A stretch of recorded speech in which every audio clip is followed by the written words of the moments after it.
Hello and welcome to Shoot the Hostage with me, Sarah, and my partner Dan. We're a movie podcast and we cover 8 films per season on a specific theme.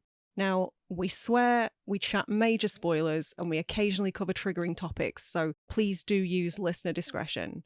If you like what we do and want to support us, consider hitting 5 stars on Spotify, or maybe subscribing or even reviewing on your platform of choice. We also have a Patreon with a free tier for lineups and updates, and 2 paid tiers with extra content and early ad-free uploads. Right, on with the show.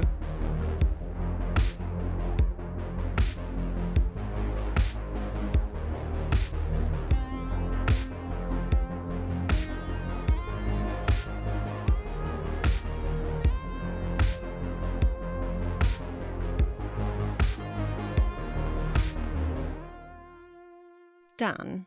Yep. What do you think most people would give as their answer if they were asked, think of a Doug Liman movie? Oh, good question. What would your layman think? Ooh, I like what you did there. I kind of feel Liman is a bit of a... Are we going to say what movie we're covering, or are we just going to go straight into Doug Liman? Oh, I just want an answer to the question that I've asked. What was the question? I forgot. What do you think most people would give as like a Doug Liman? If you say to somebody on the street, name a Doug Liman movie, what do you think they would say most commonly? Go, which is the movie we're covering. I don't think they would say that though. No, they wouldn't, but I just wanted to get the title of the movie in before we go down a Liman hole. In case people can't read.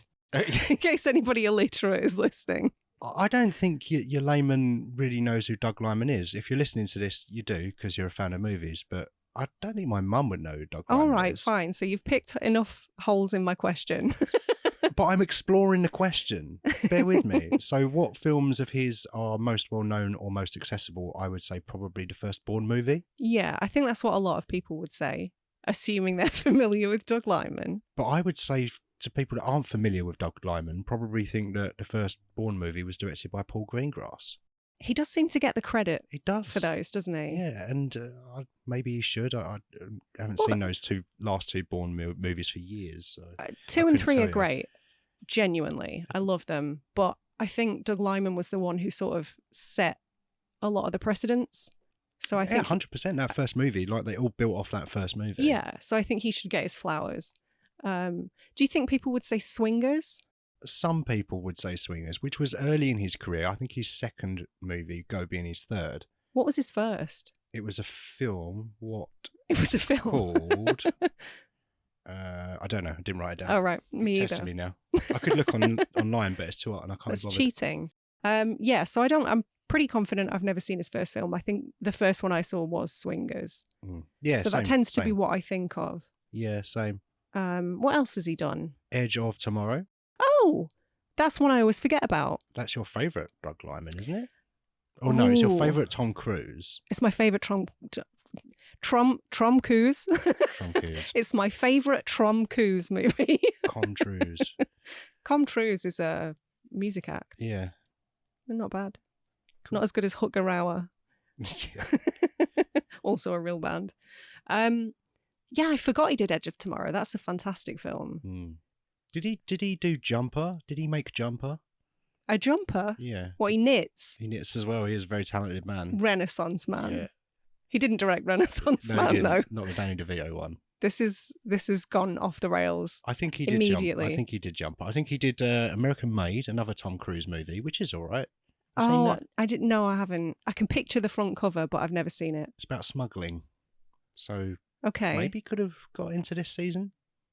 But it didn't. No. Alas. We are, in fact, covering 1999's Go instead. I said that already, didn't I, earlier? I know that. I'm just reiterating. You're just going to give me shit this entire episode. I might be giving you shit this entire episode. You've just been sassy for no reason. So when was the first time that you saw this movie? It came out in 1999, as I just said. Did you see it when it came out? Roughly. I don't remember seeing it at cinema. I was a fan of Swingers at that point. I had seen that and rented it and loved it. And it was only a couple of years between, wasn't there? 96 is Swingers, 99 Go. So yeah, 3 right. years. But I probably saw Swingers around 97, rented it, loved it. Do you know what? I'm not sure that it's going to hold up entirely well thinking about it. Well, it's been a long time since I've seen that movie. I think I do own it, so I You should do. probably. It's up there on a disc. Yeah, it's behind me. So I probably should get on that. But from memory, they weren't like the greatest people. No. But if somebody had said, "Do you think Dan loved swingers when he was younger?" I'd have been 100% without a doubt. Yeah. I don't know why, but that's got like younger you written all over it for some reason. Besides the swing music. Yeah. That's not your bag. I can do without that, but I did Yeah. enjoy that movie. Did you go around saying that everything was money? I don't think I did. Good. Yeah. Calling women babies. Beautiful babies. No, it's Gross. weird. It's super weird, yeah. No, but I did enjoy Swingers, and then probably the reason that I was quite excited to see go was Swingers. Again, that was a rental, would have been a super video special, I think, on a VHS. I must have rented it a few times because I remember showing various different people the film, like, oh, let's kind of come around mine, we'll go and watch that. So I think I must have rented it a few times before procuring it on VHS. Oh, you owned it on VHS? I did. Did you own it on videotape? So I think the first DVD player I bought would have been potentially 99. So it's feasible that I never owned this on VHS. I might have gone straight to DVD. Yeah, that's interesting. But I did watch it fairly soon after it came out. Yeah. I think I must have seen a trailer and been like, oh, this looks subversive and entirely up my street. And oh, no doubt are on the soundtrack. The less said about them, the better these days. Oh, what's happened with them? Are they not good people? Gwen Stefani's just a bit of a knob. Oh, is she? Yeah. I don't know. This is news to me. Well, she's a big right-winger. Oh, is she? Yeah. Oh, well, I'm surprised at that. I was shocked. I mean, like, all the cultural appropriation throughout her career aside, wow. White girls wearing bindies is a different conversation. But what's a bindi? The little kind of gemstones on your forehead. Oh, does she wear one of them? She did back in the day. But you're not allowed to. I mean, it's insensitive, shall we say. Culturally inappropriation. Inappropriation, yeah. And she's started doing adverts for a Christian app. Which is as funny as it sounds. I was wondering what angle we were going to come at this film with from. Did you predict this one? It. No. No, didn't think so. But yeah, it's been quite funny actually because it's called the Hallow app. So cue a lot of I ain't no Hallow app girl memes. Right. But yeah, the songs on this soundtrack still bangers. I will say that. It's an incredible soundtrack. Yeah. Oh, we'll definitely get to that later, I'm sure. Yeah. But yeah, I think I saw this fairly early on, and it was one that I watched a lot, much like yourself. Me too. I definitely was wearing out the old videotape with the amount of times that I watched it, and I would skip to. I still do this now, and I'll pick out certain scenes. It was a lot harder to do with VHS. Pre-YouTube. Yeah. But like even now with Blu-rays, DVDs, you just skip to the scene that you want. But I had to remember where the bit was. Like it was an hour and 23 minutes or whatever. Did you have a spreadsheet? I didn't have a spreadsheet then. No, I didn't even have a PC when I saw this movie. I didn't get a PC till like 2003. So no, I did not have a spreadsheet. Okay. But what I did have was a surround sound stereo system. And occasionally I would record things from like if I played a videotape, I would record songs off of the end of movies. Mm-hmm. I think once or twice I tried to record the entire movie so I could listen to it on the move. Might have done that with The Rock. I forget. Seriously? Yeah. Just the audio? Yeah. God, you're a nerd. Yeah. But I definitely did. I didn't do that with this film, but I did record the end because I wanted that No Doubt song. Yeah. But it meant that I got the start of the dialogue from the very end of the movie, so it's proper ingrained in me. Right. So all of this music is ingrained in me. All of this music is youth Dan. You know, your Fatboy Slim, your BTs. Oh, yeah. Steppenwolf was the first time I'd ever heard Steppenwolf was on this movie. Steppenwolf remix is such a good track. Yeah. There are so many good needle drops in this movie, and we'll definitely talk about some of them later on. Well, apparently it was composed by BT, and that would make this our second BT movie. BT, the phone provider? British Telecom, yes. British Telecom did the soundtrack to Go. Yeah. That's the most random fact I've ever heard. That wasn't in the trivia. Well, I'm telling you now, so. For the uninitiated, me, I'm talking about me. Who's BT? I've seen the name, but I don't know who BT is. Like a late 90s, early 2000s dance/trance DJ, I guess, / musician. I don't know what you would really call them, but had a few like trance classics back in the day that I listened to, and did the soundtrack for this movie and one that we've already covered, which I mentioned, Driven. All right. That's the most BT movie, I think. Have they worked since? I think so. I think they've done a lot. Yes, in Tesco. Yeah. I want to say that they did Swordfish, but that might have been Oakenfold. Might have been Old Oakie. Oh, right. Okay. But yeah, so it's aggressively 90s / early 2000s music. It's very you. Yeah, it is. But like you said, I think massive attacks on the soundtrack. Was there some soft sell in there? Or am I thinking of... I think I'm thinking of next week's movie. No. No. We'll come back to that. Put a pin in it. Yeah.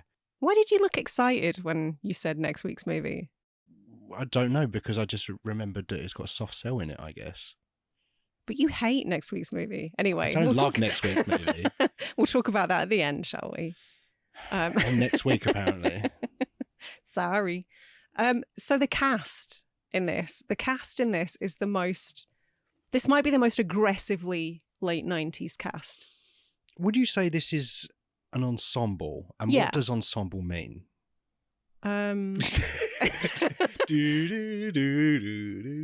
really hate it when people ask me to define words, because I know, I don't know, I find that to be such a tall order. I can use words in context, but when you ask for the definition, I struggle. Well, see, to me, ensemble... It's a bunch of people on ensemble. Yes. Where they're all wearing one ensemble each. Yeah. On their heads. Well, for me, it's obviously like a big list of actors in a movie, right? Cast, a large cast, but also isn't there meant to be some sort of marked quality there? Like it's going to be lots of character actors, lots of A-listers, and ensemble is like it's Ocean's 11 because you got Clooney and Pitt and Cheadle being a British guy for some reason. And some other people. Yeah. So I guess my question is, does the cast need to be A-list or at least known character actors, or can it just be a group of people, a group of actors in them? Because that would make all movies ensemble movies, wouldn't it? if they didn't have to be apart from famous. Locke. The Tom Hardy movie. Yeah. That's not an ensemble piece. No, it's not. No, because there's just one bloke in it. Yeah. I've already found a hole in your theory. No, it's a Venom prequel. If you watch it right to the end, it goes, Eddie, I'm going to drive the car. I missed that. Was that post-credits? Yeah, it was. Oh, damn it. I would consider this an ensemble for sure. I would. I think my understanding is that they tend to have to be somewhat known. But I guess this is why I'm thinking it, right? It might be an ensemble cast now, but when it came out, I didn't know who the fuck Sarah Polley was when this came out, and maybe I should have done from. Well, I did, because when I was a child, I loved the TV show Ramona. Oh, she was in that. Yeah, well, I think that was based on book. Okay, but I really enjoyed that when I was a kid, so I knew who she was. Okay, I haven't seen that. I would have seen her in the Adventures of Baron Munchausen when I was very young, but child actor, didn't know, and I didn't realise it was her until this week. Well, we were doing research for this show, yeah. Right, okay. So I went back and watched The Adventures of Baron Munchausen. How was it? It's all right. Held up? Yeah, it's all right. Oh, good. It's a bit weird. Yeah, it was always a bit weird. With a Gil I Am, it's always going to be a bit weird, isn't it? Gil I Am. Yeah. The fifth member of the Black Eyed Peas. But I guess I didn't know who Sarah Polley was. I didn't know who... did I know Jay Moore? I think maybe I did. Yeah, he was somewhat known at the time. He did Small Soldiers. Small Soldiers, I would have seen him in. There was that 98 Small Soldiers the year before, maybe. Paulie, that film about the parrot. Was he in that? Yes. I don't remember a frame of Paulie. Neither do I, but I can picture that cover with the bird on it. Is he a green bird? I think so. Yeah. I can picture it as well, I think. Yeah. William Fichtner. Fichtner? Fichtner. I don't know. That's how I say it. I knew him because for years after seeing him in movies just popping up, he was one of those guys. Before I even knew his name, it was he was Colonel Willie Sharp from Armageddon. Oh, of course. Armageddon. Yeah, so he was somewhat known. He was known. I knew who he was. Yeah. Katie Holmes, obviously, off the back of Dawson's Creek, enjoyed massive success with that. You see, I never saw Dawson's Creek. I never saw any of it. But like most other teenagers on the planet did. Oh, people spoke about it, yeah. So I think she enjoyed a lot of fame off the back of that. Yeah. Timothy Olyphant, would I have known him? This was probably the first time I saw him, wasn't it? He was in that one episode of Sex and the City. Again, I've not seen that. So was that after this or before this? I think it was before this. Yeah, he didn't do a great deal. When was Scream 2? Oh, he was a Scream person, wasn't he? So Scream 2 was... That may have been the biggest thing he'd done prior to this. Scream 2 was 98. Yeah. Wasn't it? So it goes 96, 98 and then 2000 for the first 3 Scream movies? Yeah. I think so. So, yeah, okay. So I probably would have known him from that then. Mm-hmm. I would have definitely seen Scream by that point. I think a couple of years after, I would have known him from Gone in 60 Seconds. But at this point, right, yeah, wasn't really a face or someone that I recognise from memory anyway. There were a lot of people who I think you would have called at the time up-and-comers, like rising stars. Like Desmond Askew. Straight off the back of Grange Hill. Wow. Oh, God. If there was one noise you could make to sum up Desmond Askew's acting in this movie, what would the noise be? Yeah. I'm sorry if I just blew out your speakers. I'll turn it down in post. Yeah, he's not good in this. He's terrible. He's the weak rubbish. I love Taye Diggs. Taye Diggs is great. He's definitely one of the high points in this. Taye Diggs is always great, and I think he's my favourite character in this. He's very, very funny. His comic timing is impeccable. I think that the second part of the movie is way, way worse without that character. Oh, yeah. It almost like maybe unwatchable. I feel like his presence and his charisma lends that scene a certain, or that middle act a certain, not relevance. What's the word I'm looking for? I think without that character, it would just be fucking nonsense. Who are these clowns? Yeah, he definitely makes it more memorable. He's almost like, he's kind of the straight man to the 3 idiots in a way. Like he's the one who's got a good head on his shoulders, somewhat. Yeah. But bad choice in jackets. I'm not a valet. Breckin Meyer, I think, is really funny here. I think he's genuinely really funny here. But I do feel bad for him in that Breckin Meyer, to me, is who people cast when Seth Green isn't available.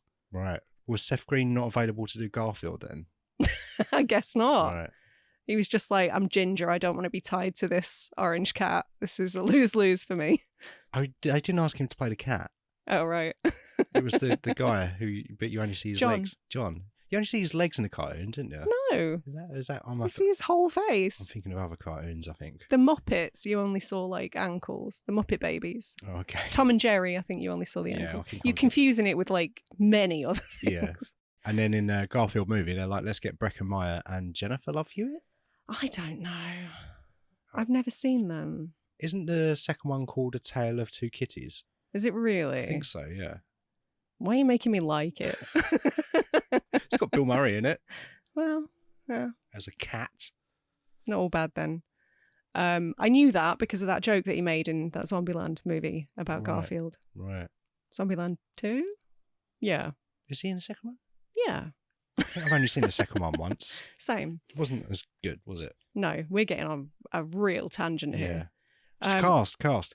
James Duval. James Duval, who was in Independence Day.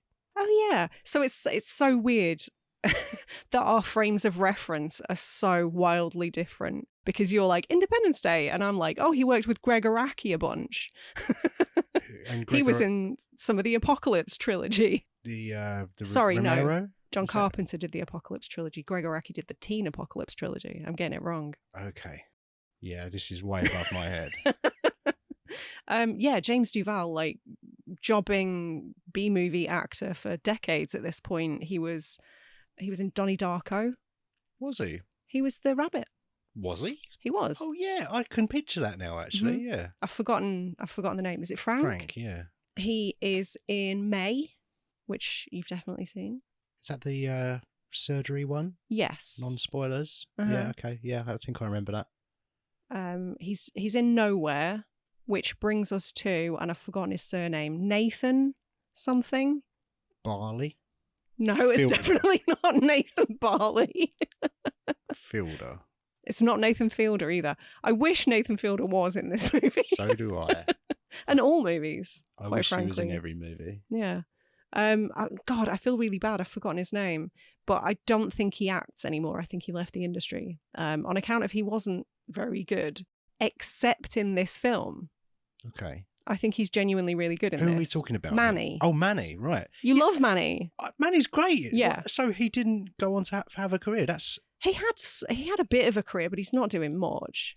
Oh, okay. That's interesting because I think that he's, again, one of the standouts in this. I think he's very funny, but we did see that behind the scenes where Doug Liman is directing the shit out of him. There was some very, very specific direction there, yeah. So I don't know how much. I mean, yeah, he was good in this role because he took direction well. Yeah, a bad actor would have fluffed it, right? I guess. But yeah, I think we do have to sort of allow Doug Liman some of the applause for that performance. Yeah, he's way better than Desmond Askew. Everybody's better than Desmond Askew. Like, what were they thinking? I looked at his credits and he's done a lot of like Call of Duty, like what voiceover stuff. Voices. Yeah, right. I can see that actually. Yeah. I guess as a horror fan, I know him best as he's Big Brain in The Hills Have Eyes. Oh, is he? Yeah. I thought he was going to say Wrong Turn. He's in The Hills Have Eyes. Mm-hmm. Okay. Did they have eyes in that movie? The Hills? Yeah. I don't believe so, no. It was a bit of a misnomer. I think I was always like mishearing that song when I was a kid. It's only just dawned on me that it's The Hills Have Eyes with the sound of music. Right? That's the song. That's not the song. It's even more terrifying than that. The actual lyrics, the hills are alive with the sound of music. They're alive? Yeah, it's way scarier. Shit, man. When they've just got eyes, you're like, well, you know, I can poke them in their eyes. Yeah. But now they're alive. Sound of Music is getting a horror remake as we speak. Yeah. Somebody's doing an imaginative cut on YouTube. Yeah. Yeah, is that everybody? Have we covered everyone? I think so, yeah. All the important... Oh, no, Scott Wolf. Scott Wolf. We didn't even mention Scott Wolf. We've covered everyone important. Well, he was sort of enjoying a similar success to Katie Holmes because he was sort of off the back of Party of Five. Oh, I sort of remember that being on television, but I think it was all a bit dour for my liking. Probably. All a bit sad and like, oh no, we're all orphans. No, fuck off. But Matthew Fox obviously went on to do Lost. Neve Campbell was in it. So Campbell was in it. It birthed a few reasonably successful careers, although Scott Wolf's wasn't one of them. Right. The kid from Lost in Space. Mm-hmm. Penny Precious. Sure. No. Anyone? Just you. Anyone? Anybody? Bueller.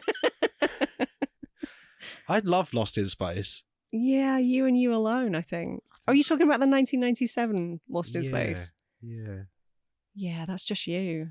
I love that movie. I saw it multiple times at the cinema, and I still watch it now, and I just don't get what... Yeah, but you like space truckers. Also a good movie.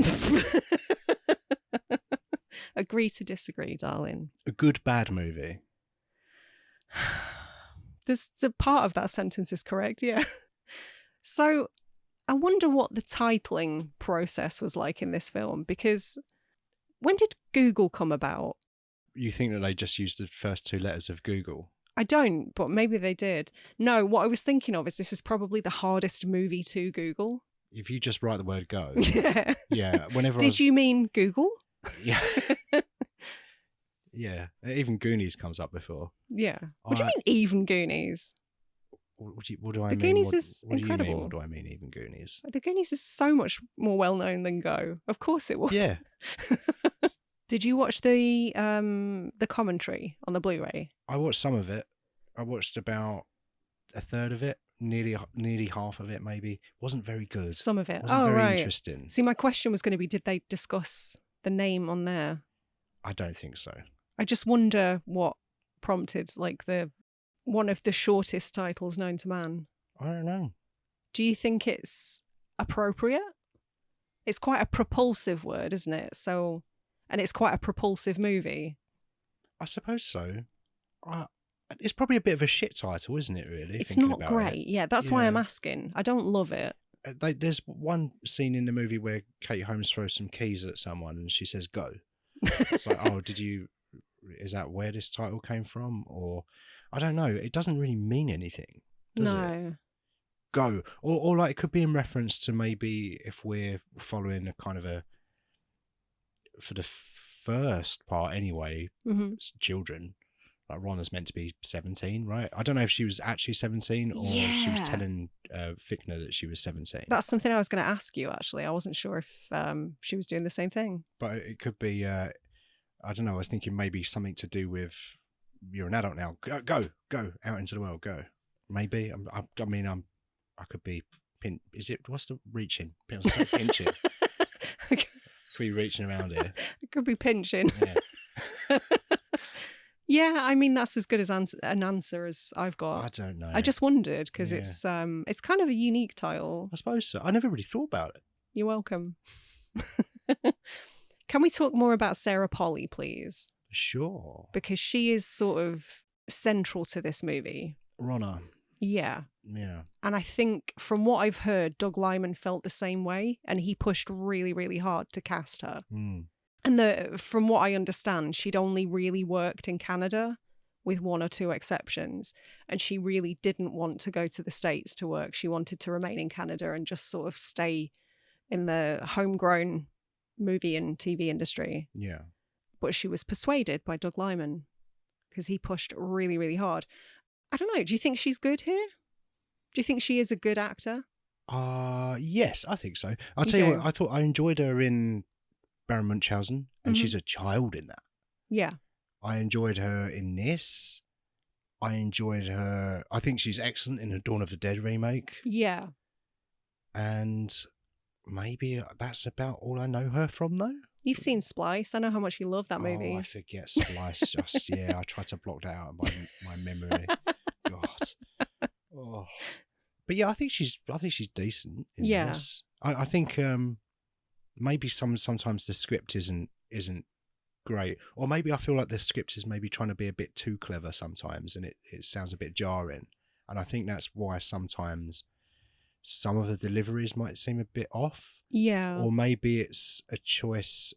Maybe it's because it's the overlapping kind of interconnected stories things. So they're doing the same scenes from different angles. So maybe some of it just seems jarring because, like, well, that's not how you said that before. Right. That's a slightly different cadence. So maybe it could be getting it confused in my brain. But that's a good point, actually.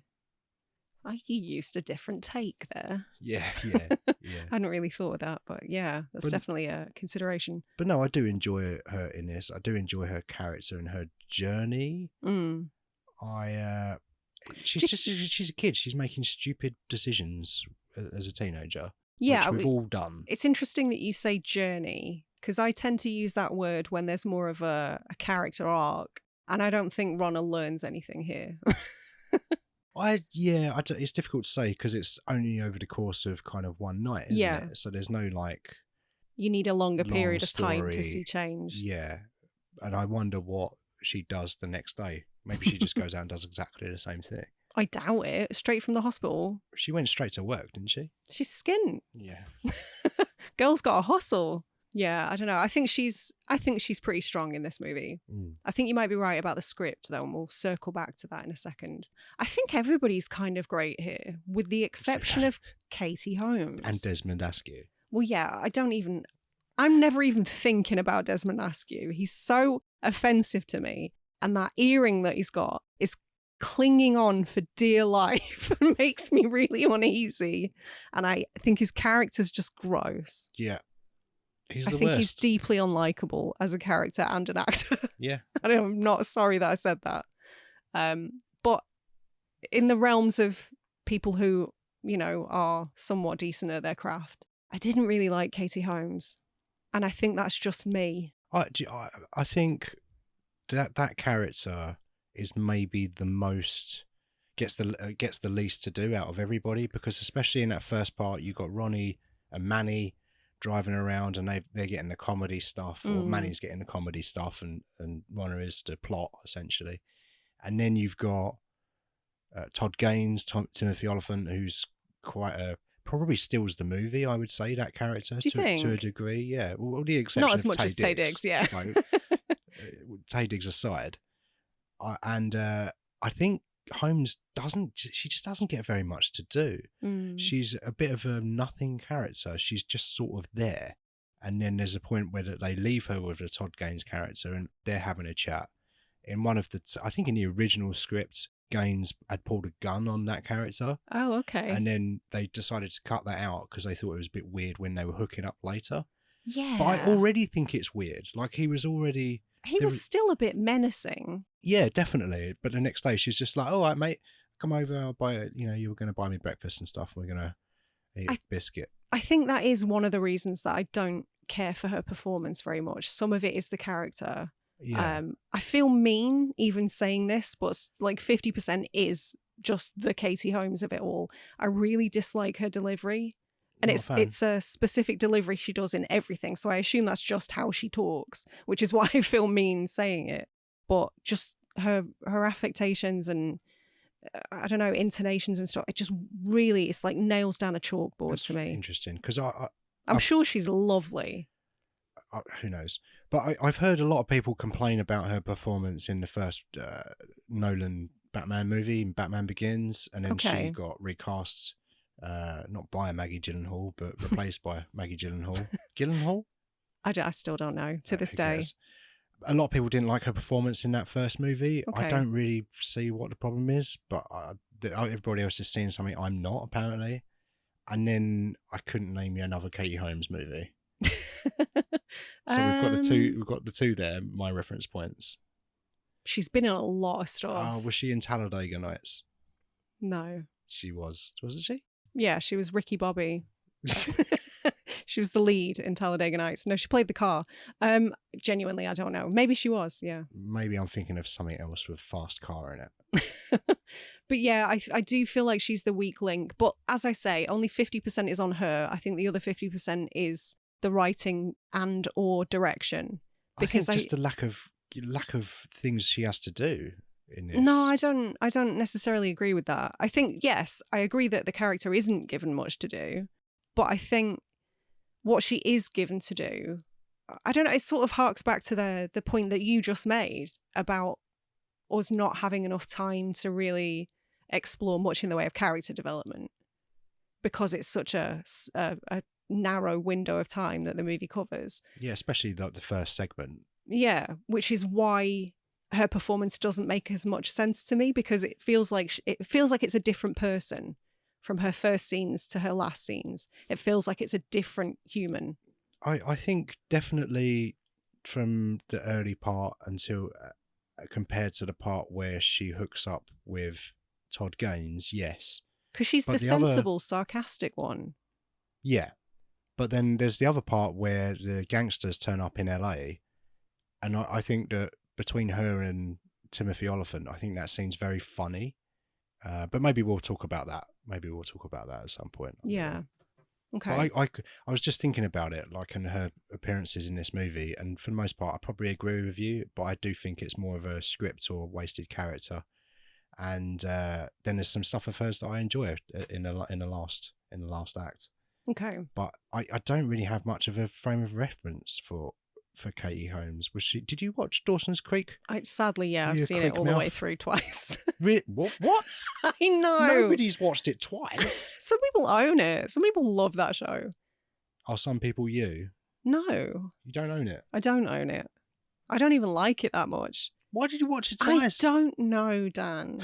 I really don't know. Boredom and hate watching and all manner of reasons. I don't watch things that I do like twice. Well, that's where you and I differ. I hate myself. No. Yeah, I don't know. There isn't a huge amount to differentiate her character from Dawson's Creek. As somebody who's watched it through twice, and her character in this, So I feel like, I don't know, maybe she was just a bit typecast. Maybe none of it's her fault. But yeah, she's probably my least favourite character. As we discussed, Desmond Askew aside. Yeah, of course. That's just a given at this point. Yeah. Yeah, I'm so curious about how he got this role.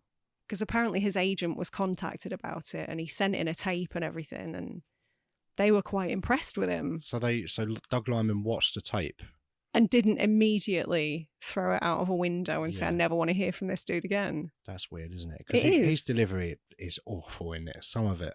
When he's talking about Vegas at the start of the movie and he sort of looks up to the sky and like does I don't even know what you call it, just sort of looks around. It's so like overacting. Nobody communicates like that. No.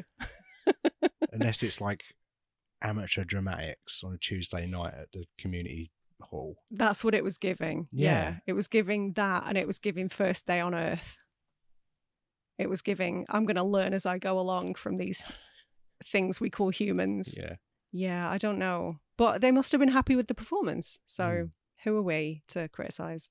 Somebody we didn't mention, this was also Melissa McCarthy's film debut. Yeah, first movie. And she went on to appear in John August movies, apparently. August? They carried on collaborating, who was the writer of this screenplay. Oh, what else has John August done then? Yep.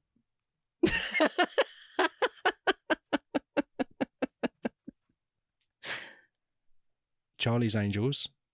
The McG one, yuck. What else? Charlie's Angels, Full Throttle. What else with Melissa McCarthy in?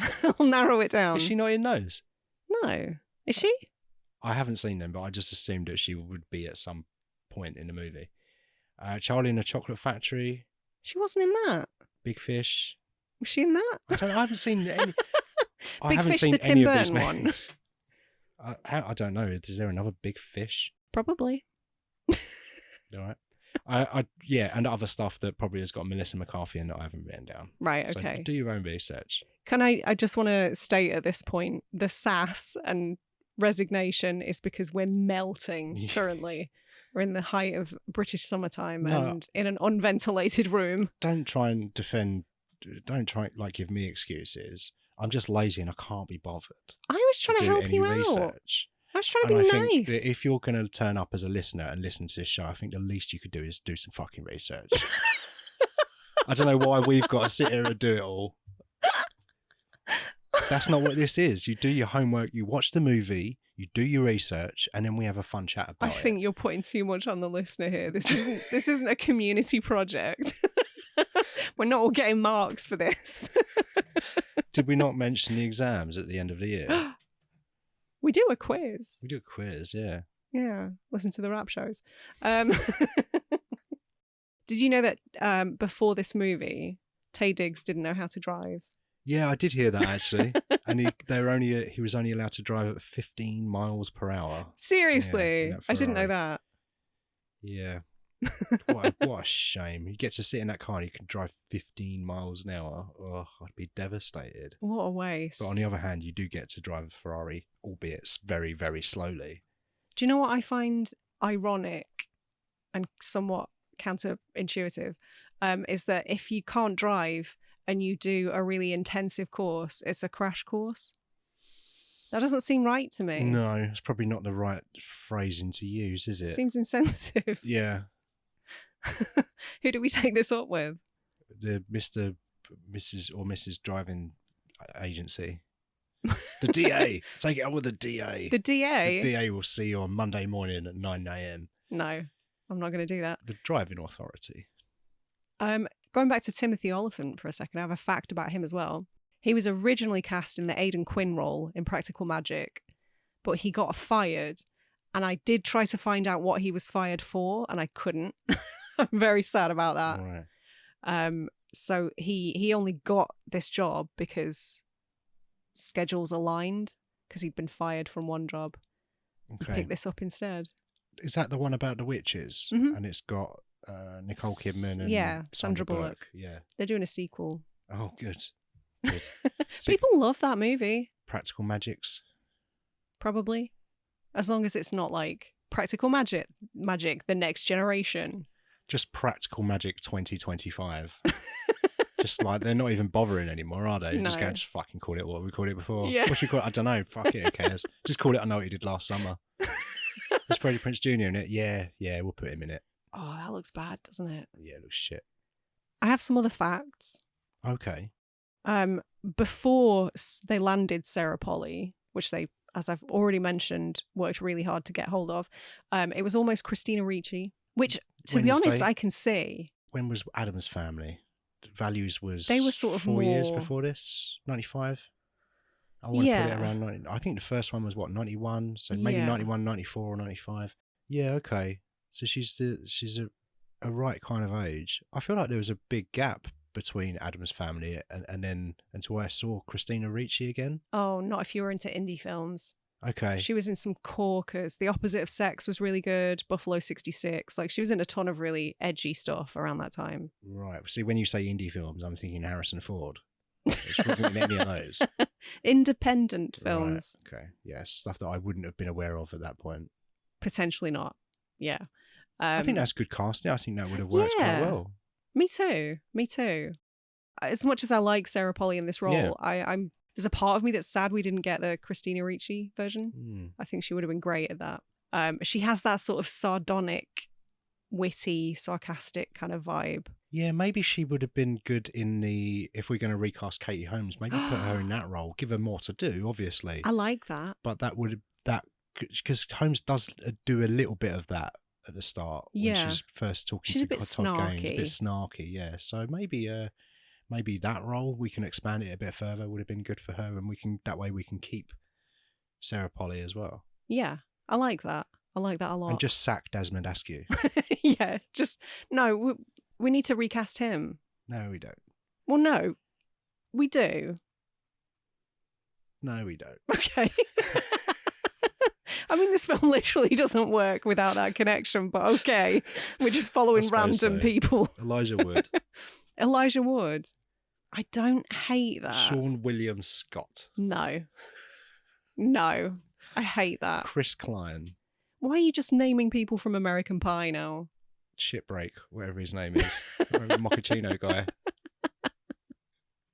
No, none of those people. They're making another American Pie movie. Of course they are. Yeah. They're just going to keep making them, aren't they? There's about 19 now, aren't there? I think there are 4 proper ones. So there's a bunch of like spin-offs though. Pie 1, Pie 2, Pie 3, The Wedding, Pie 4, The Reunion. Okay. Pie Bandcamp. I'm just trusting you here. That's the National Lampoon's spin-off thing. Oh, right. So I think this new one will be Pie 5. Okay. Pie in the Sky. Shut your pie hole. Yeah, shut your pie hole. That's what it's called. We're done with this. Let's move on. That's what I should call it. I think everybody else would be like, yeah, that's a good title for this. They all get together for some event and there's a natural disaster. And the hole this time is a sinkhole. Yeah. It's a big asteroid and it just lands on Jim as he's trying to fornicate with a sock. Or a pie. I suppose it's a pie mostly, isn't it? Either or. Yeah, it's not called American Sock. That's where he tries to bone a sock as well. The American Sock franchise.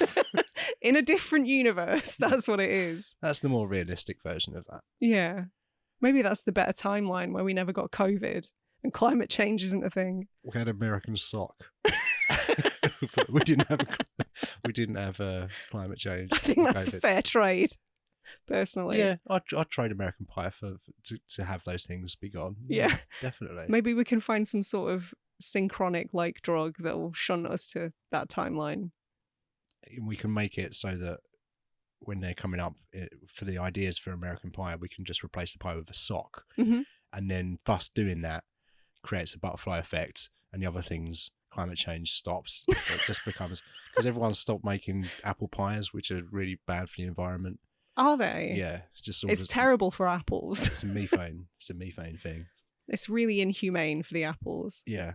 And just creates a hole in the ozone Just layer. having all those ovens on is really heating the planet up. Yeah, that's what it is. Yeah. It's because people just saw that movie and they're like, I tell you what, I really fancy a pie now. Mm. So everyone was cooking pies, and then that's why the planet started heating up. Yeah. You're right, because the ovens were just on, mm-hmm. and they wouldn't. And because whenever they got a pie out and their son started to fuck the pie, they're like, oh shit, we can't eat that pie now. We have to make another pie. And thus the cycle continues. And it continues, yeah. But everybody's got loads of socks. Yeah. So, yeah, I like it. I think we could sell that between the two of us. And then what happened is people ate so many apple pies and they tried to fuck so many apple pies that we had no apples anymore. Like, apples just became extinct. And people were like, what should we do?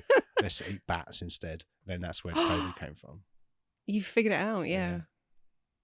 So how do we get to this alternate timeline?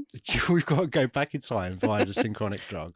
Oh, right. And then change. Okay, I see what you're saying. Was fucking McFuckface was coming up with American Pie. Yeah.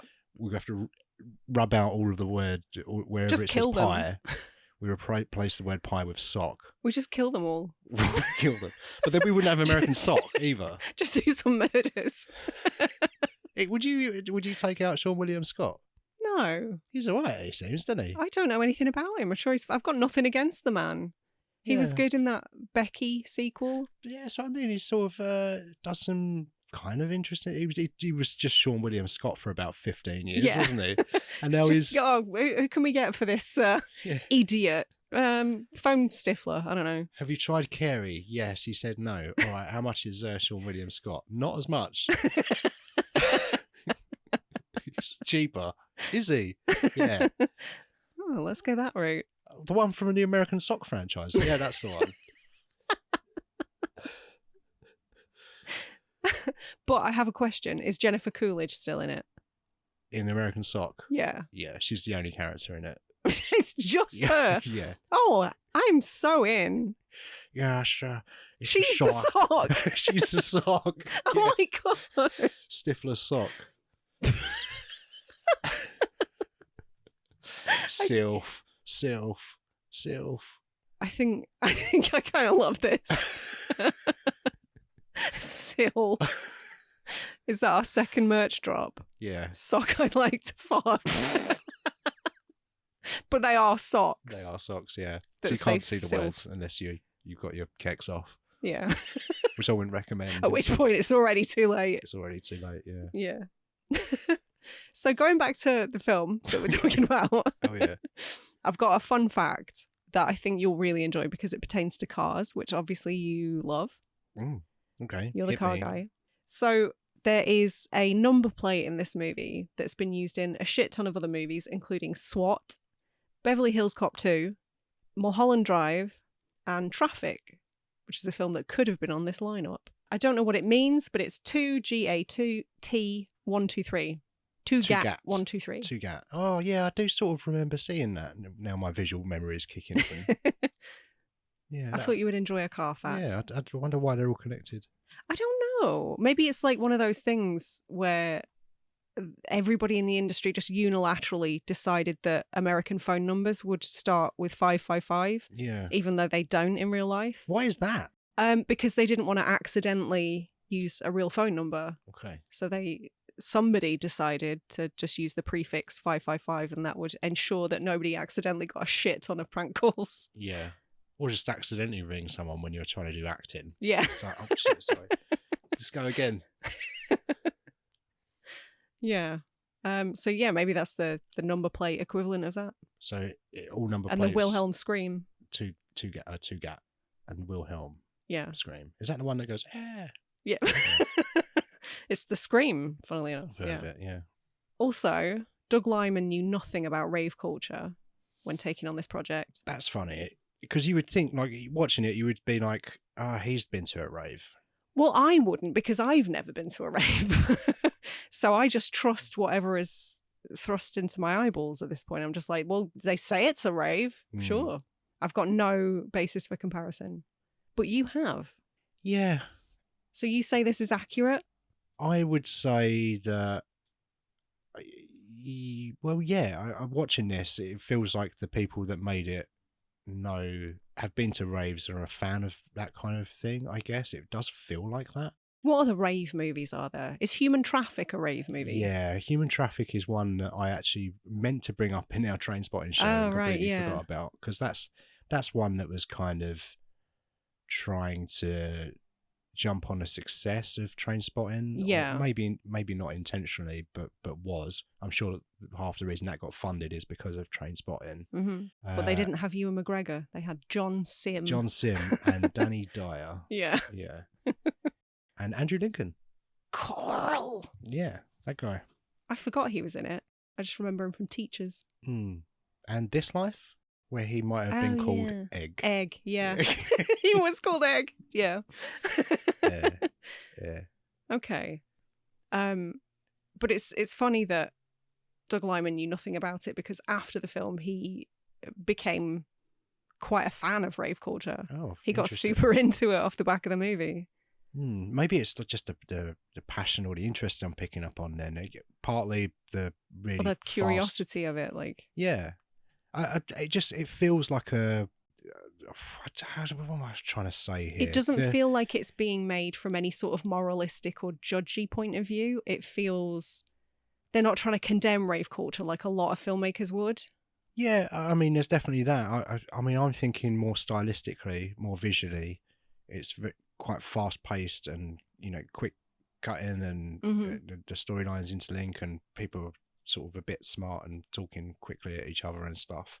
So I don't know really what that has to do with raves, but I don't know. It feels like it's in keeping with that kind of thing. Yeah. Maybe it's just a nostalgia thing for me, and just the kind of the area, the 90s, where we're just coming out of that kind of acid house raves and mansions, which sadly for the most part didn't really return, unless actually if you know of a rave that's happening, let me know. Well, the problem is that everybody who owns a mansion these days is not likely to throw a rave. No. So what we need to do is overthrow the billionaires and just put on massive raves in their empty houses. Yeah, I agree. So obviously this is drug season, and we haven't really talked about drugs yet, so we probably should. We've covered heroin, we've covered a fictional drug called synchronic, and this is baby aspirin. Baby aspirin, yeah. For the most part. Yeah. No, ecstasy, obviously. Yeah. X, yeah. 20 hits of X. No one says that. Not these days. Did they? No. Maybe they did No one's ever in said America. That. Well, maybe in America. But X is sort of a bit of a running theme in the movie, not just the drug itself, but like the game that they're playing when they have to name dead celebrities. Oh, yeah. Omar Sharif wasn't dead, by the way. Okay. That was incorrect. But they get stuck on X after Malcolm X. It's like a rule or something. Yeah, and then the cat says, I can't remember who it is, the cat, when he's mentally communicating with Manny, which is probably one of my favourite moments in the film, actually. It's good, and his acting is very funny. It is very funny. They had to paint that cat. They had to... paint that cat black. No, they didn't. Yeah. They painted the cat. I think so, yeah. You're talking shit. You're just trying to upset me now. I might be talking shit, but I'm 65% certain that they had to paint that cat. Like they did with Black Phillip in The Witch? Yes. Huh. Okay. I don't even remember the cat being black. I feel like this is gaslighting. I'm 60% certain that they had to paint that cat black. If I just keep offering a different viewpoint, will you backtrack? Yeah, probably. Will the percentage just fall every time? Keep dropping.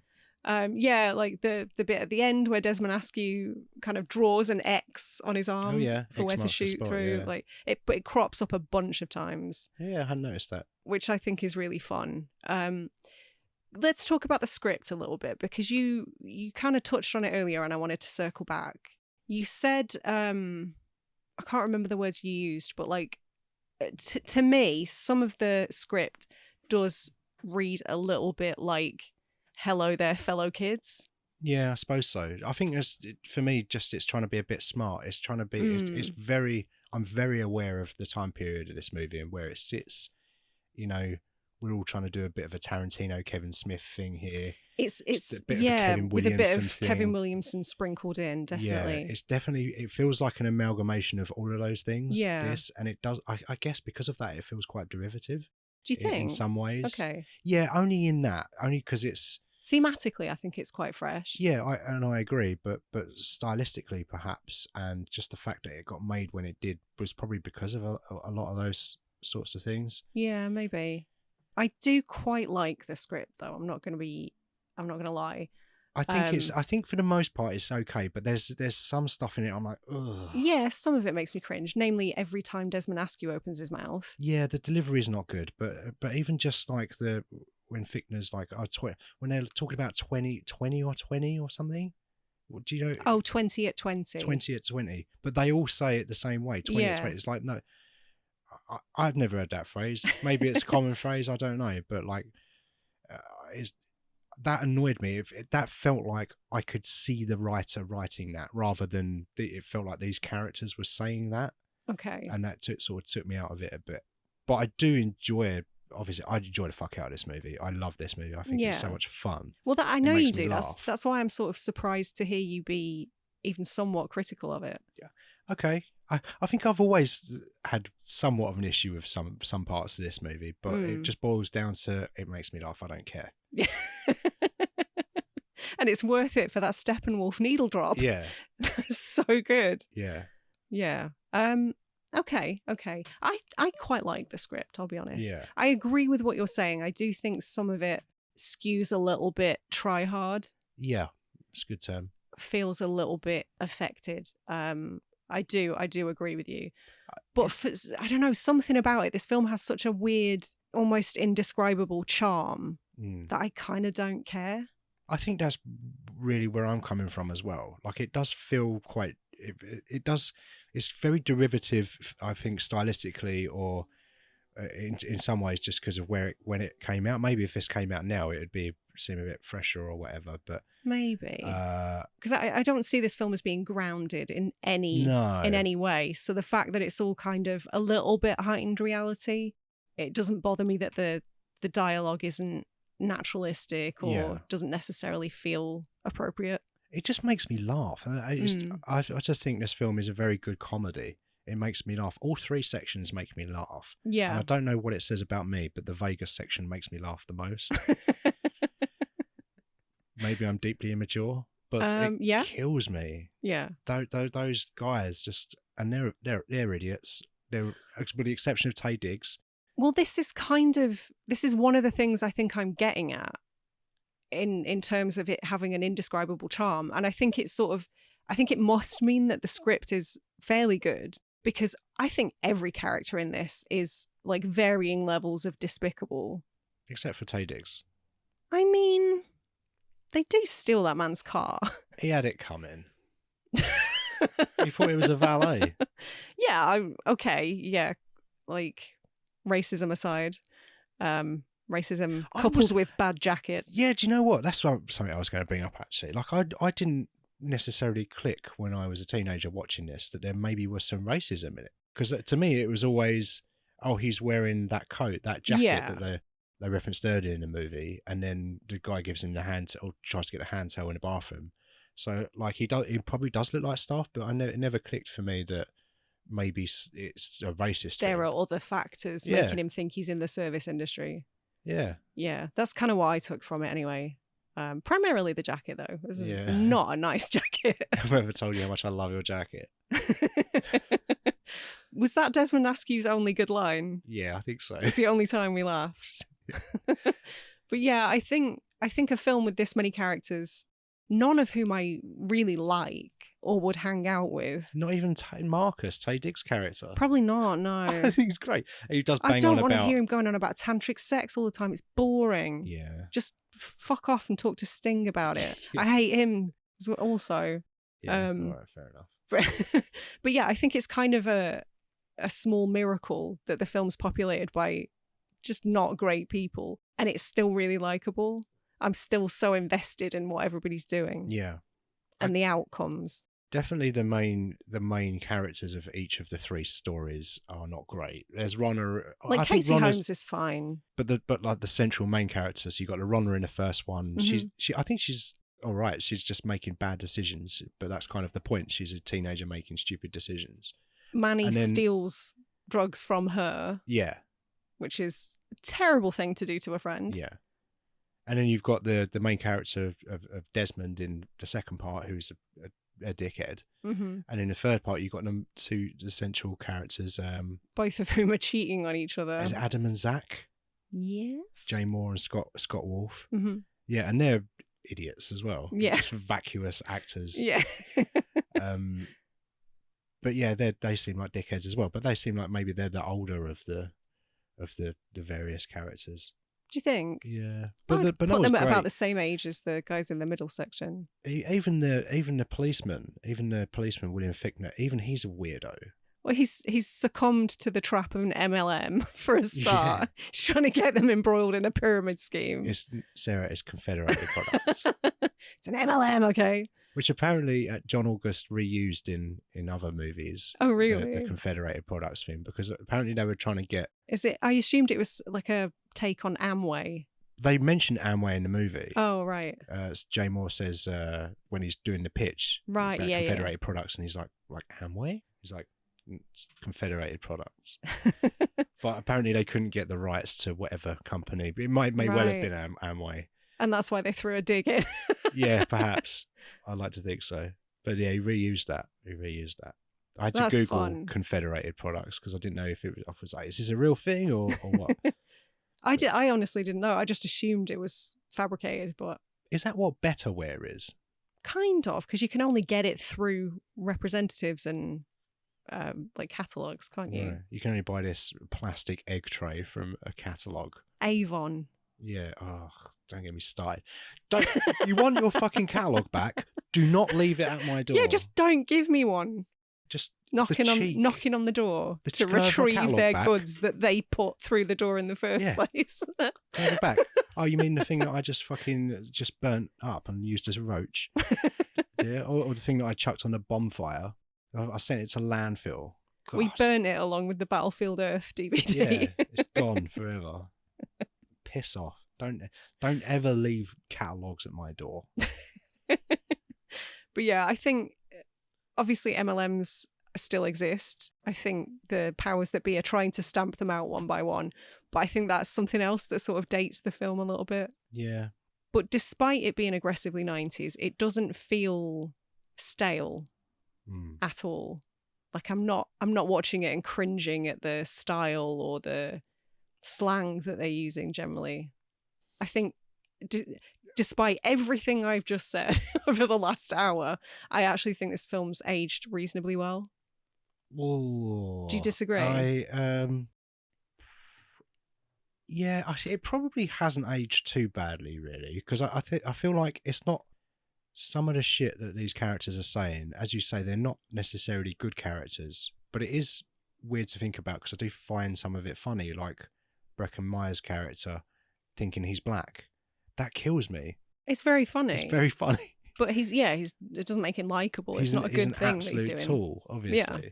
But I find it funny, and I don't know if that is. But that he was a tool in the 90s when he was saying it. It's not like back then he was a cool character, and now we're looking back and going, "Oh, actually, the character wasn't very cool."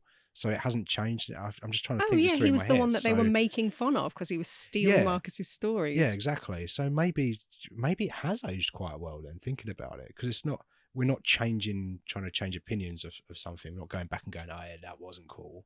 Well, yeah, no, it wasn't cool then. It's not cool now. But I think content aside, like I don't think it's dated too badly. I think Swingers is probably going to be more dated than Go, isn't it? Almost certainly. Yeah. I mean, it's not helped by the fact that it's soundtracked by music that was inspired by the 50s anyway. Right. It's all a little bit old-fashioned to begin with. Yeah. Right, so the time's come to start wrapping up, I think. I feel like I should apologise to you because this was one of the few bright spots in this season. Yeah, but there were more than I thought there would be. There's still a couple. But yeah, how do you feel after you've had a week off from Torment? Good. I enjoyed revisiting this movie. I'm glad that I got it on Blu-ray. It's definitely going to be something that I come back to again and again. I mean, I have seen it probably 30 times at this point. That's a lot. It's a lot.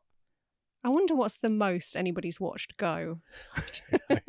Doug Liman or when the editor, when they're editing it. Editor. Yeah. Yeah. I think I still have fun with it. It's still, and it breezes. Like we put it on, and before you know it, it's done. I've laughed for an hour and a half, and it's just passed by, and I remember it pretty much word for word. Same. And it still makes me laugh, which is weird. Not many films can do that. I don't watch many comedies on repeat. I used to when I was a kid, but I think this has more going for it than just a comedy, though. Okay. I think it sort of straddles a couple of different genres. Oh, it's definitely like a crime thriller, crime caper, like crimey caper. It's got thrillery moments. Yeah, but it sort of melds it with ridiculous comedy. Yeah, and it does it really well. I think so. Like on paper, there's a lot of it that shouldn't work, but does. And again, Desmond Askew aside, I think it was just a really good combination of people. Yeah, I think it seems like a weird lightning in a bottle scenario. Certainly, you've got a lot of those people they definitely weren't who they are today. Timothy Oliphant's been around, feels like he's been around forever now, and it does the westerns and whatever. And he's always wearing some sort of cowboy hat. Yeah, he's always got some sort of headpiece on. But yeah, so it's sort of right place, right time in terms of where the culture was, the actors. Everything feels like it came together quite nicely. Yeah, I think this is my favourite Doug Liman movie. Okay. I think it is. It's definitely the one I've seen most. Ooh, I'm trying to think. If somebody said to me, would I rather watch Go or Edge of Tomorrow? I probably would choose this, you know. I would choose Go. I like Edge of Tomorrow. But this is paced so nicely. Yeah. It's a really easy watch.